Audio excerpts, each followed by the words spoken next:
Ladies, gentlemen, Heroscapers and Pokepals, welcome back.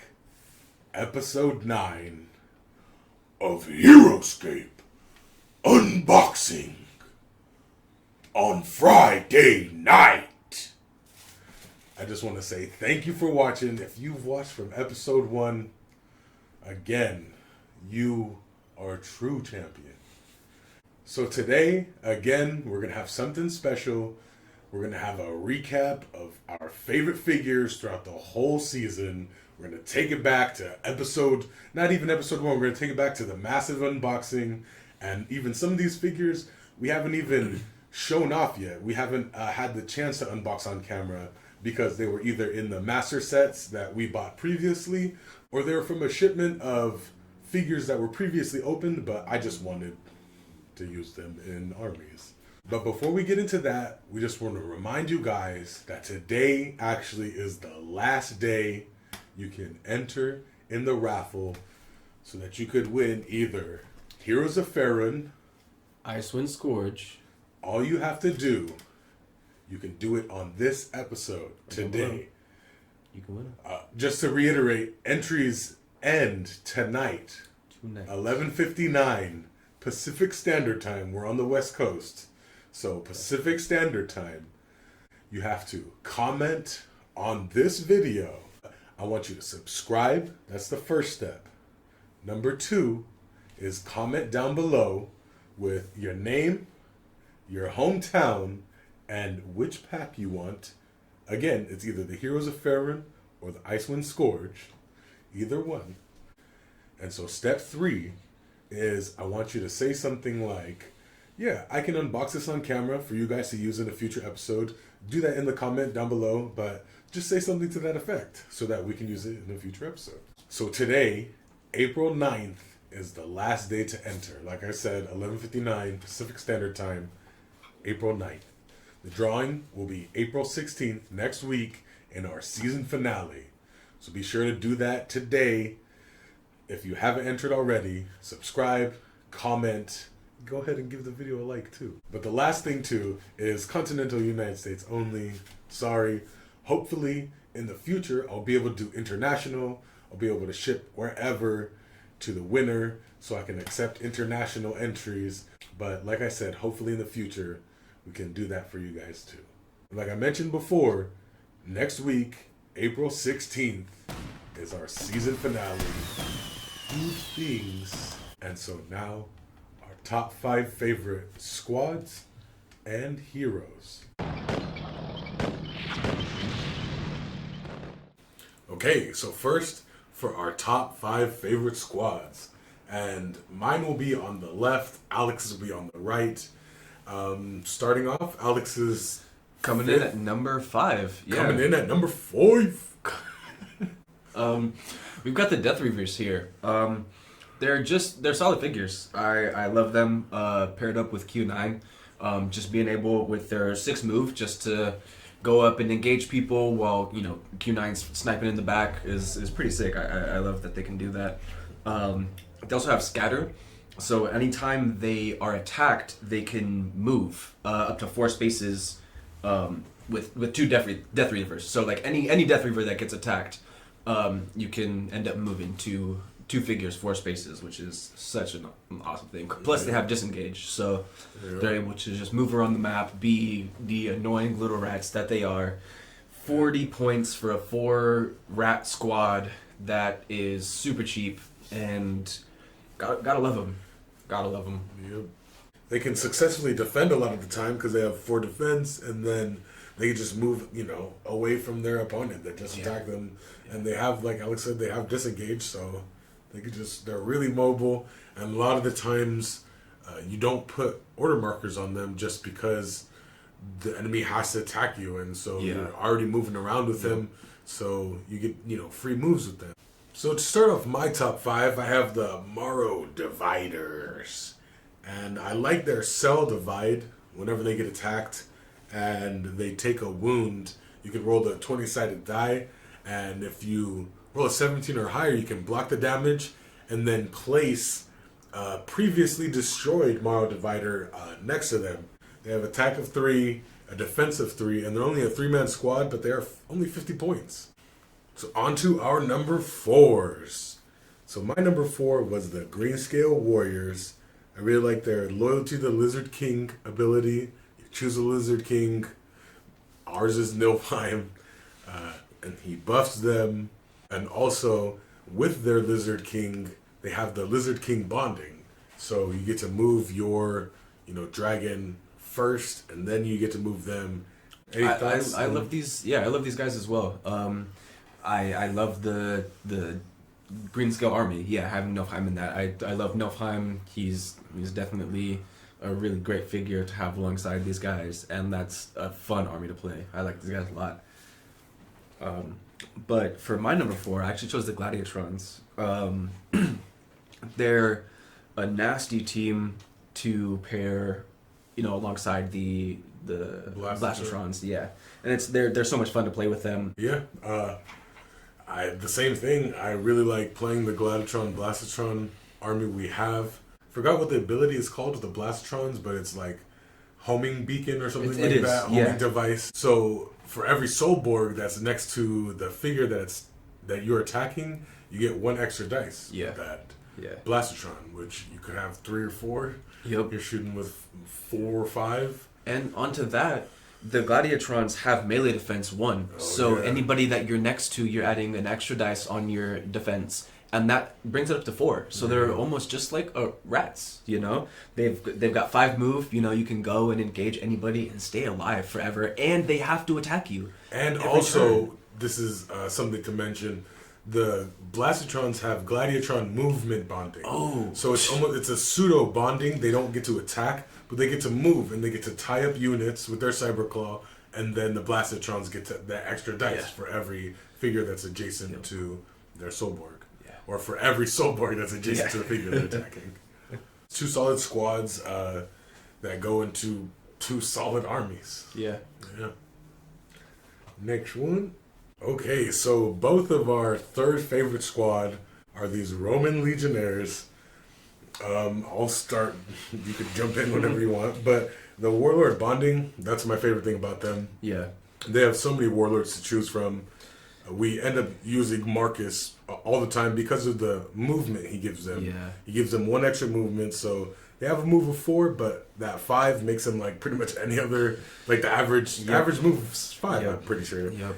And so with that, they're at the average. And that's the most versatile bonding, actually. Like it is saying, because they could. There's so many different races of people that they bond with, but just being a warlord, they have that bonding, and that's so cool. Mm-hmm. Like off the top of my head, there's 5 or 6 that they can bond with. Yep. Their shield wall boosts their defense if they're next to each other, and you just have like a pot of 3, and they all have that extra. Yep. You just on 3 tiles, and each one is next to 2. Yeah. So that's pretty cool. Put it like. So you just pod them up like that, and all 3 of them now have 4 defense. Have 4 defense. And then you add Marcus over there, and he can buff them with their attack. Yep. So, yeah. So for the number 2 squads, for mine, it's the Knights of Weston, and for Alex, it's the Airborne Elite, baby. So the Airborne Elite is a unique squad, but it's squads and heroes. Yeah. I'll start on the Airborne Elite. They are sick. Like, if they were just matched up against the Knights, like this right here, they would just slaughter the Knights. And that's why they're unique, for sure. Their range is ridiculous. 8 range. But they are like a more variant squad. You do have to roll that 13 before you place the order markers before the round, but at the same time, that's what makes them beautiful, because you can either place them at the beginning of the game perfectly, set up great, or you're waiting for the middle of the match, and then you've evaluated everything. You're already, thinking about where to place them once they're in the game, and then at the start of that round, you're good to go with them once you roll it. So it's like, no matter what, they're coming in hot. And in our games, we have them in the Roman squad, and so they have Marcus. So you can't place them adjacent to each other or any other figures, but you can place them close to somebody, and so we end up a lot of times placing them close to Marcus, and he buffs soldiers, and they are soldiers, so if they're on height with that Marcus buff, they're rolling 5 defense. I mean, they're rolling 5 attack from 8 spaces away. So 4 you times. just 4 times. So you just keep shooting with them. You block them. Once they land, they're your order markers for that round. You're really maximizing your shots with these guys because they will mow down anybody. Yeah. It literally doesn't matter who it is. They will take anybody down. They're going after a hero with good defense. They're still shooting 4 or 5 attack on them. Yeah. They're at least chipping away, 3 hit markers. 2-3 hit markers. Yeah. Love these guys. But just as much, I do love the Knights of Weston too. Yeah, they're a solid squad. They're my number 2 because I love the melee armies. I love the Knights just because they have 4 defense. That's their base defense, 4. So every time, no assistance, they're rolling 4. 5 on height. That's ridiculous. Yep. They're heroes that they can bond with. All of them are really solid. We just unboxed a few weeks ago the Sir Gilbert, Sir Studio Ghibli himself, and we've used his Jandar's Dispatch, and it's crazy. He's a really good hero to put in that army. We still have a Thorgrim in there, so he can boof. He can boof or boost. He can boost their defense. He's got a little buff boost for him. Got a boof. Boof. And they're just a really solid army. When you have 16 of them, when you have 20 of them, and they're just running around by themselves, just destroying stuff. Yeah. Place one on the glyph, the enemy has to come to you and then destroy them, and by the time they've wasted order markers destroying them, you've taken, a more advantageous position, and now you won the game. Yeah. Speaking of glyphs, the unique attack glyph with the Airborne Elite is even nastier. I forgot. There was that one game that we played that had, that glyph in there, and they turned the tide of the game. Yeah. Just being on that glyph and having the Elite on height was gross. You know what time it is. Let's go. Number 1, Krovs. They are the same type of thing as the Airborne Elite. You place them on height. They have such a long range, and their stealth dodge? Is that what it's called? Stealth dodge, to where they're rolling defense against an attacking figure who's not adjacent. They 1 shield blocks all defense for that, and it's no matter what it is. Could be a special attack, could be anything. Just as long as they're not adjacent, 1 shield blocks all attack. Yeah, and they'll stay alive forever. And that's the thing too. You shouldn't even be in range of anybody. You should be hitting them, tagging them, and then running away. Yep. 7 range, 7 range and 6 move too. So they are super versatile, and they're. One of our games recently came down to just the Krav Maga agents being able to run away. Yep. And Alex was like, "You got it, because I'm not gonna be able to tag you because he was Knights. You were the Knights." Yep, I was the Knights. I just gave up on that game because I was moving 4 spaces with the Knights, and he could just bob and weave, between rounds between turns. He was just sticking and moving, and it was crazy. But these guys are awesome. I love them so much. Another unique squad, like Ben said, but this is NBA. That's what you said. They're unique for a reason. Yeah, definitely. Ben. Who's Ben? Who's Ben? And so for me, my top squad are these heavy gruts. I love the orcs. I love the orc army. I wish I could choose the army more, but we leave it up to chance with that dice roll. But I love this army. Hopefully in the future we'll be able to just, say, hey, I want to use this one. Hey, you could use that one. But I do love them, and I want to get better with them. I want to be able to utilize Nirek and Grimnak to their fullest in this army. But yeah, I love them. They're awesome. They're heavy hitters. They got nice defense. Orc champion bonding. Don't forget the Orc champion bonding. And also, they get buffed by Nirek and Grimnak. So they can go from a 3-3 to a 4-5. 4-5, if they're within the range of both of them. Yep. So they're really nice, and they're disengaged. They never take any living engagement damage, which is crazy against the Knights. It's crazy against Death Reavers. Yep. Both of them have disengaged, so yeah. I love the Orc army. I love the Orcs. Yeah. They're my favorite squad. They're perfect for sending Grimnak out there for the chomps. Yeah. You know, maximizing that chomp with Grimnak, taking out squad figures just like that is so much fun. So now, on to the heroes. Up first, my pick for my number 5 is the Iron Golem. I love this guy a lot. He's so cool. I picked him because he is my number 1 favorite character model in this game. He's so detailed. He's massive. Obviously, you see him right here next to Isamu. He is just a beast. He's a behemoth. And he is actually really good, too. My 5th favorite hero is Isamu. For his character model, another reason I like him is because he's 10 points. So he fills out that last 10-point gap that a lot of these armies seem to have when reaching, a certain point value. So he'll fill that out real nicely. And also his abilities and his just gameplay style is really nice. On to the next. So for our number 4s, mine is Marcus Decimus Gallus. Oh. And he has a life of 6. That's behemoth life. A move of 5, attack of 3, and defense of 3. And that's, mediocre. Attack of 3, defense of 3. That's almost like a squad figure. But his soldier leadership lets his soldiers move 1 additional space, which is crazy. Work for all soldiers, so even the airborne elite. Even the 4th Mass. Even the 10th Regiment. Even Captain America. Even Sergeant Drake Alexander. Even Sergeant Drake Alexander, Swarm of the Morrow. I knew you were going to say that. No, I wasn't going to say that. Oh, even the Einar Imperium. Oh, wow.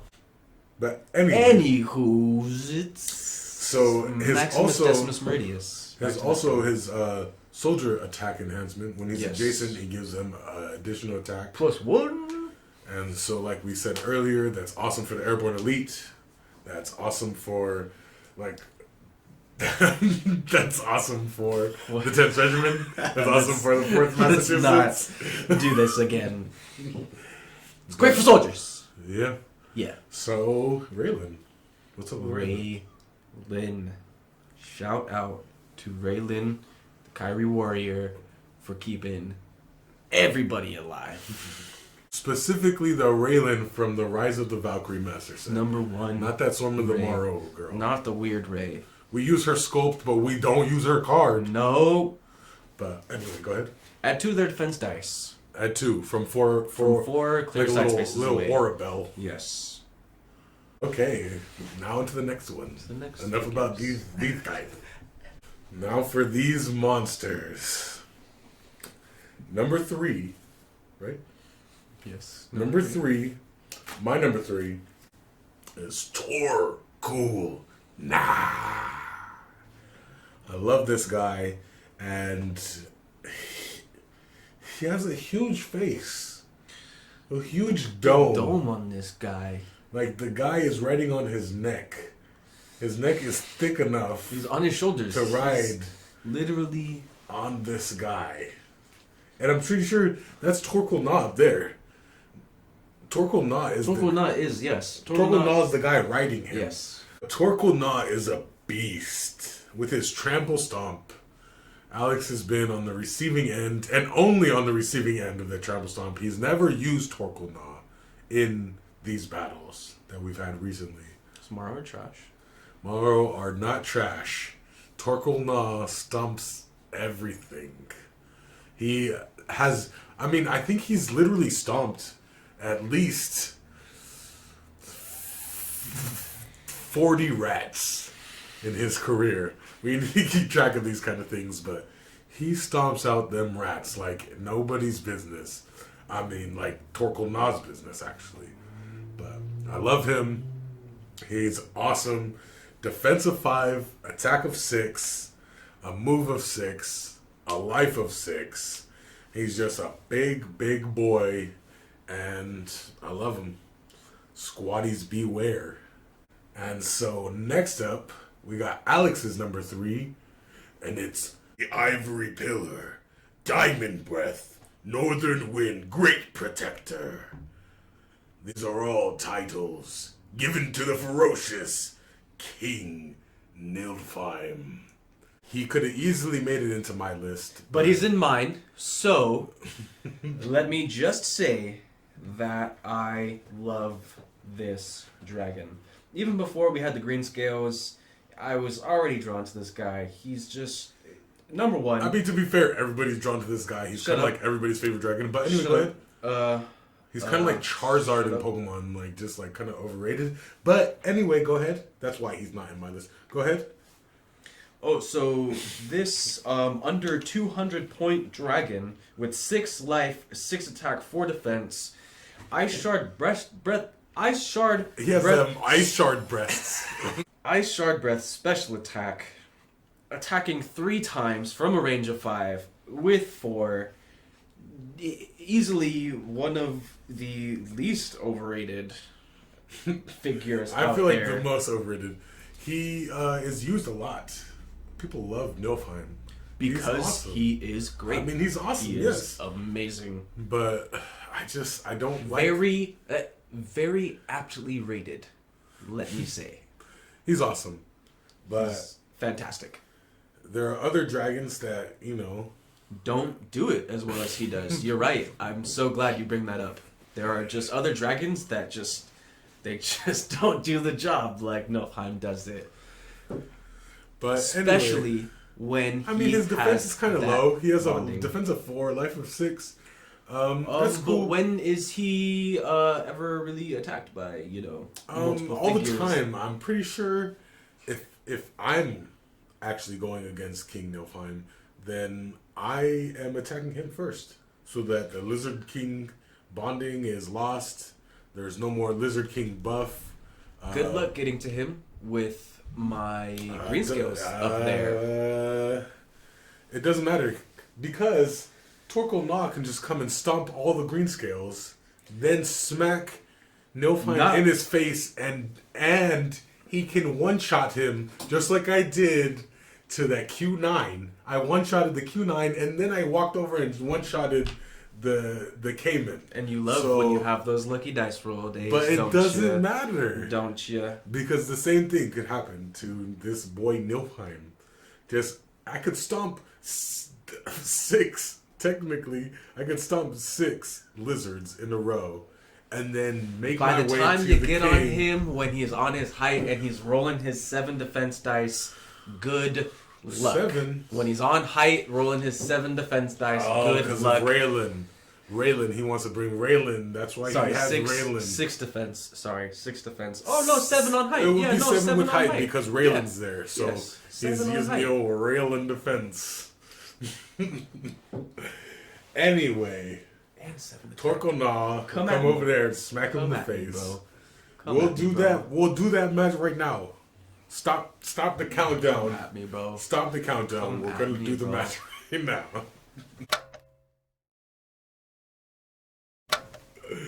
Anyway, on to the next one. 1, 2. Okay, so our number 2, it's shared. It's the both of us. It's Cayman. He's an awesome figure. I mean, there's not really much to say besides he's awesome with his quick release special attack, range 4, attack 4. He gets to attack twice in the same turn. Figure if he wants to. Also, he has a range of 7 and an attack of 4, just a regular range of 7. That's awesome. He has a life of 4 and a defense of 4. So that's actually decent. Like, it's solid. Stats go crazy. But he has Counter-Strike. So just like every other samurai around, he has Counter-Strike. And that Counter-Strike, actually, the first time we played Rats Q9 against the Morrow, I forgot about that, and I came and tried to get him and with Torkoal Na, and I whiffed, pretty much. And you put 3, 4... It had to be 3. Yeah. You put like 3 wound markers on Torkoal Na when it was my attack. Like, yep. I hate that. So never again will I forget about his range and also his melee, pretty much. When you come in and try to attack him, he'll attack you back. Yep. And also just being able to use the quick release special attack if they're next to you too. Yeah. Like you're always rolling a solid 4. Yeah. Like even if you are, engaged with somebody, you can use that, and instead of just rolling your 4 attack, you're adding 1 to it. Maybe if you've got height, you want to roll 5, maybe, but why not just take the 2? Yeah. The 2 4 rolls. Like that's definitely literally rolling 3 more dice. Like, yep. It doesn't matter if it's 4 twice. You're rolling 8 dice total. Yeah. Like, that's 8 chances to get a skull. Yeah. So take those odds. Yep. 120 points. Yeah. Great addition to an army. I think somebody said Cayman kind of feels like a mini Q9 sometimes. Yeah. We were just talking about that. Yeah. Yep. Yeah. I remember definitely. it was on the Heroscape. It was. I just forgot who said it. So yeah, Cayman, just a super solid dude. Yeah. Love him. Gotta love him. You really do. For sure. For our top heroes, my top was Grimnack. I don't know if that's a surprise. I don't know if it's not a surprise. But I love Grimnack. His chomp ability, we already kind of talked about it a little bit. But yeah, it's awesome. And I just love it. I just love using him with the heavy gruts. I love using him in the orc army.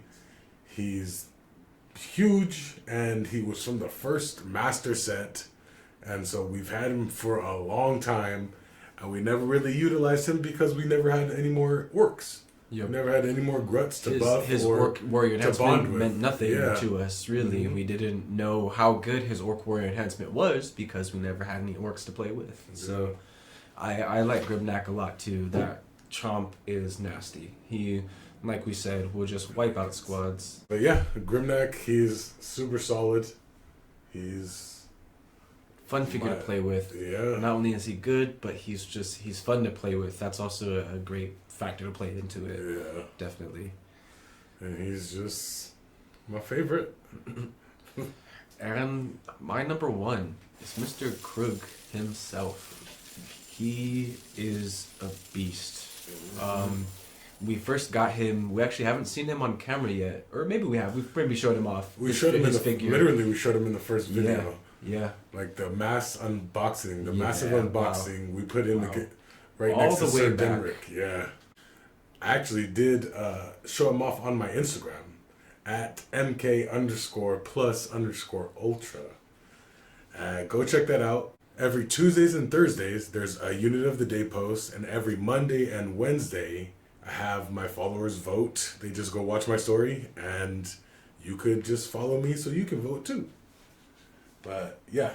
Anyways, Krug is a monster. He is so much fun to play with. 8 life, 5 move. He's got 1 range and 2 attack. He's also got 3 defense, but he's got that wounded smash. So any damage counter on him counts as an additional attack dice rolled when he's attacking somebody. Did you say it's double attack? I have not yet. I was getting to that. Thanks a lot, sir. Thanks a lot for cutting me off. So because on top of that, you get to roll again. So you can roll up to 9 dice twice with Krug. When he is on the brink of death, he is a berserker. He is seriously crazy. Because who are you not taking out rolling 9 dice twice? What 2 figures are you not taking out? You should seriously be wiping fools out when you're rolling 9 dice. Max 10. That's ridiculous. I've never seen that who can roll, because even Incredible Hulk maxes out at 8? 11, okay. With height 12? Yeah. Yeah. Well, there it is. He's 120 points, rivaling Incredible Hulk. But Incredible Hulk doesn't have double attack. He doesn't have double attack. And he's 380 million points. Exactly. But both these guys, actually, 120 points. Great picks for squads, right? Mm-hmm. He is, right? Grimnack, 120 points. Great picks for squads.